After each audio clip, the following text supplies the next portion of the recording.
I cannot believe that it's already been a whole month of 2024. Like, that is not information that is happening in my brain right now. It's not computing. My brain is actively taking that in and then immediately rejecting it and spitting it back out. There's no way we've already gone through all of January, or at least at the time of filming this, most of January. By the time this will go up, it'll be February. This literally goes up February 1st. Dude, what the heck? Anyways, moving along to preserve my sanity. Today's video, you can probably tell from the title or the fact that it's February 1st and January just happened, is my January monthly wrap-up. I'll probably be doing all these, obviously, for the months. It's a fun way to talk about all the books that I read, short and sweet. In this one, I'll be giving the title, the author, my rating, a little bit of review. A lot of the books that I read in January are either going to be or have been in another video already, so I won't do a full rundown unless I feel like it, but just gives me a little look back on January. As always, I have them all written down in my handy dandy little notebook here. So for January, I read 9 books, which I know sounds like a lot, and it is a lot. Most of them were graphic novels, and I kind of sped through them. I also tend to read books really fast, and I'll do the thing where I read a book at night and I'm like, oh, just one more chapter, and then it's like 2 a.m. and I finish the book. I did that a couple times this month. So anyways, I digress. For this video, I'll be moving back and forth between having the physical books with me or having them on my Kindle. There's, I think, 1, maybe 2 books that I just don't have at all because I borrowed them and I don't have them anymore. You'll just have to bear with me putting like a picture on screen. The first book that I have for this month is Dungeons and Drama by Kristy Boyce. This was an advanced copy that I got and I absolutely loved it. It's out now. It was released January 8th, I believe. This was so super cute. So I rated this 4 stars because I absolutely loved it. Also, I'm just gonna plug this right here. You can go to the link in my description, my Goodreads account. All of my advanced copy reviews are up on there. And it also has, obviously, the updated list of the books that I read and while I'm reading them. I don't post many, like, reactions or updates on how far I get into a book, but if it's an advanced copy, my review will be on there. So go check it out and like maybe we can be friends and like see what each other's reading and stuff. Anyways, my full review is up on my Goodreads right now. This book felt like it was written for me specifically. I had so much fun reading this book. I cannot tell you how much fun I had. I read this in one night and it was a blast. There's no other way for me to describe it other than fun. It's about this girl, Riley, and she's a theater kid. She's major theater, musical, loves it all, which I'm a theater major, for those who don't know. And she gets in trouble because she steals her mom's car to go see Waitress at a nearby town.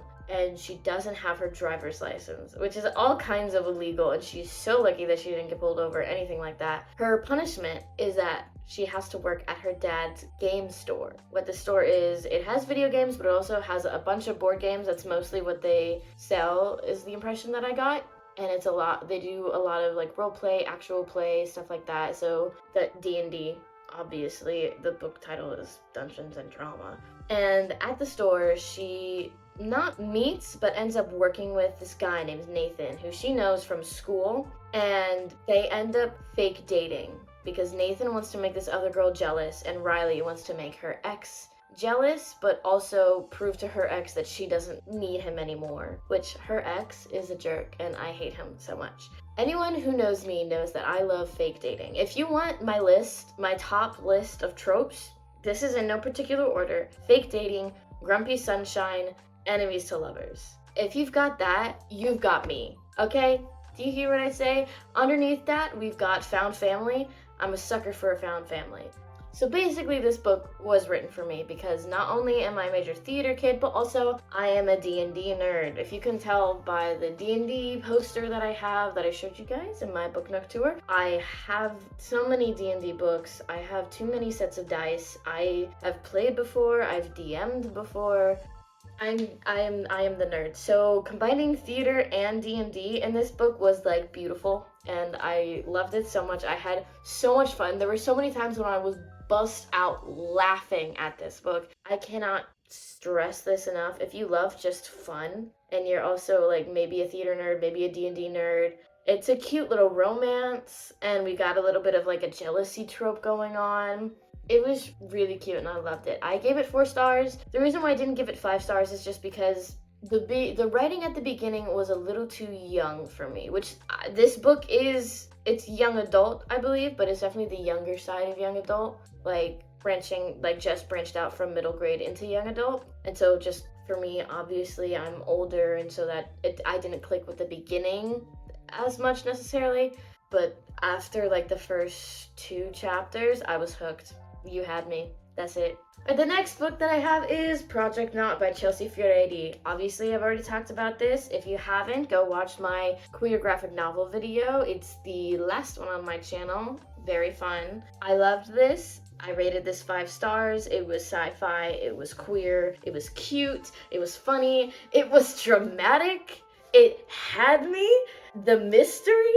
I will always recommend this book from now on. This was amazing, fantastic, and I loved it so much. The next book that I read was Most Ardently, a Pride and Prejudice remix by Gabe Novoa. I loved this. I rated this 5 stars immediately. I read this in a day as well. This was an advanced copy. It is out now.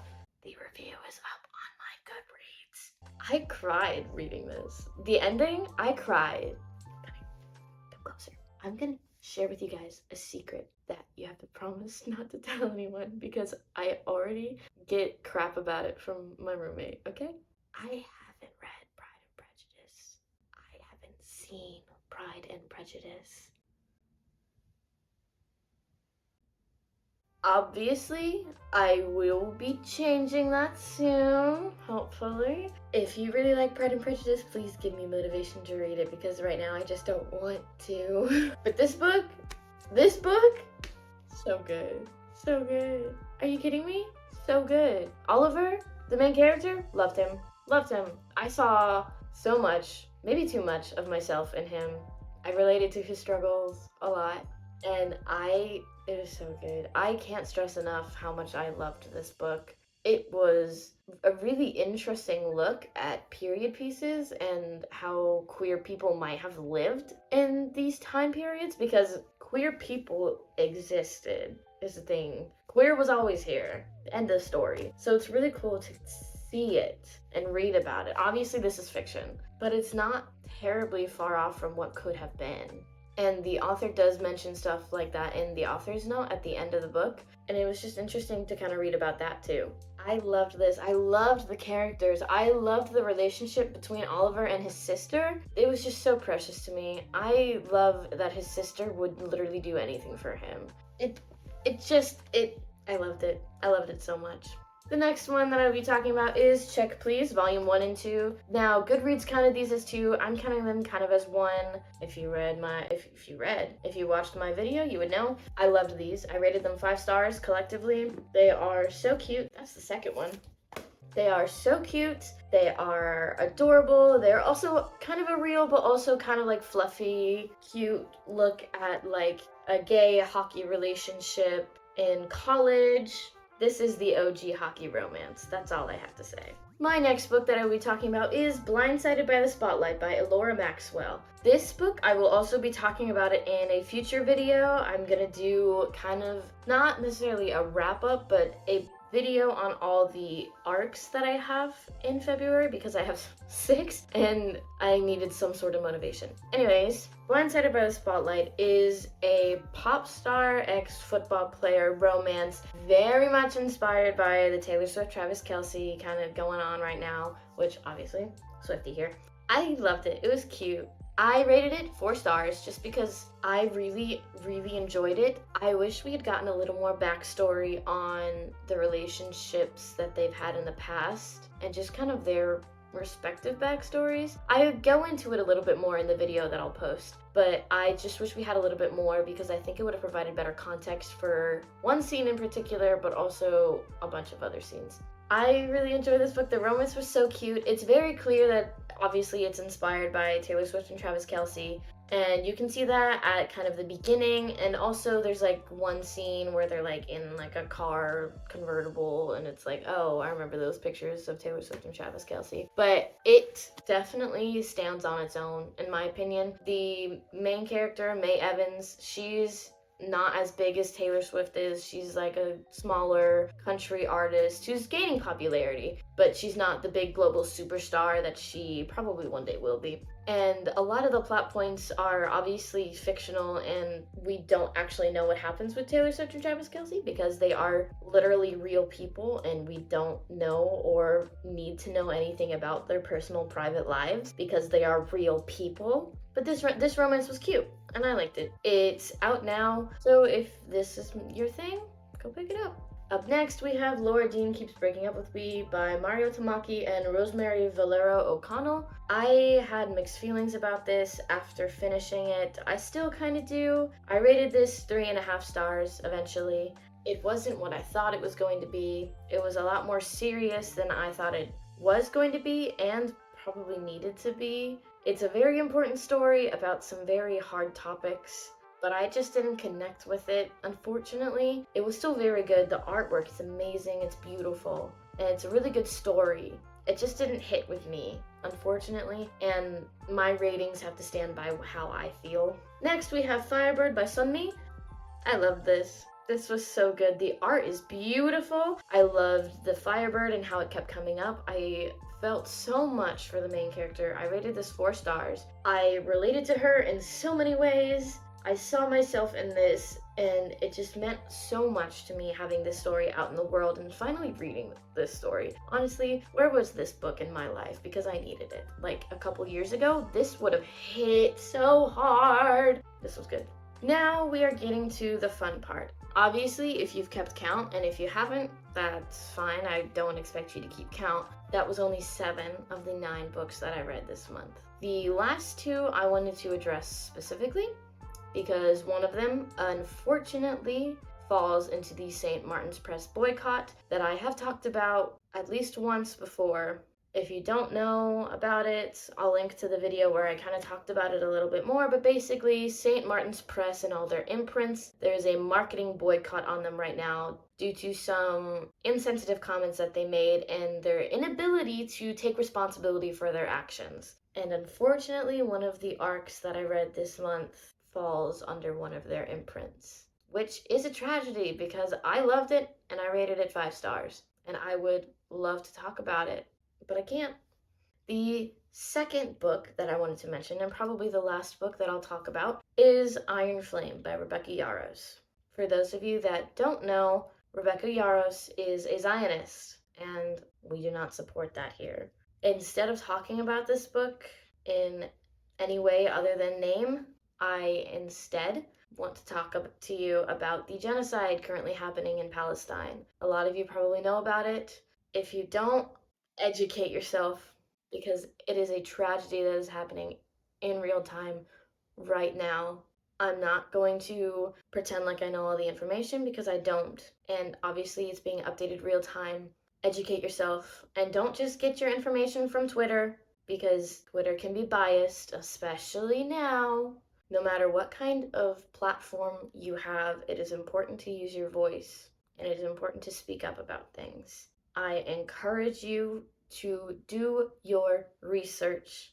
Find the truth. There is a genocide happening in Gaza against the Palestinian people. That recently there have been some changes, some pretty big steps. They aren't what they need to be, but it's something, and we need to take them and keep going forward. There was a strike this past week. There's going to be another one in February. Look it up. Join if you can. Boycott companies that support Israel. If you're on Twitter, don't forget to do your daily clicks. There's always links to the Daily Click website. Donate eSIMs if you can, if you have the ability to do so. Always, always, always spread information. Information is always important in times like this because they would try to cut it off. Do not stop talking about it. Do not look away from it, because the people in Gaza, they can't look away from it. Free Palestine. That's all I wanted to say. Again, I encourage everyone to do your research. I highly encourage you to make sure you know what books you're buying and what books you're reading. Learn before you speak. Each day on a different day here, I'm editing the video right now, and I just wanted to add that if you really want to read these books, obviously, I've stated it many times, educate yourself, know what you're reading, know who you're supporting, buy secondhand, go to the library, try not to give the author money if you can. Also, don't talk about them. It is so easy to just not talk about it. I'm a firm believer in reading what you want. I am anti-book bans, anti-anything like that. But books like this and other ones by just problematic authors or problematic content in general, it is so easy to just not talk about them and not promote them online or with other people. I stated the book and the author to bring awareness to it because some people might not know. It's so easy to just not promote them. That's all I wanted to talk about in this video. As of right now, there are 2 days left in January. I don't think I'll be getting any other books finished. If I do, it'll be Infinity Alchemist, that's the one that I'm reading right now, or any of the graphic novels that you see on my shelf, Freaking Romance, Part of Your World, or the Doctor Who graphic novels, but I'll just include those in my next wrap-up. As always, I hope you had fun, I hope you stick around, and I hope you read to your heart's content.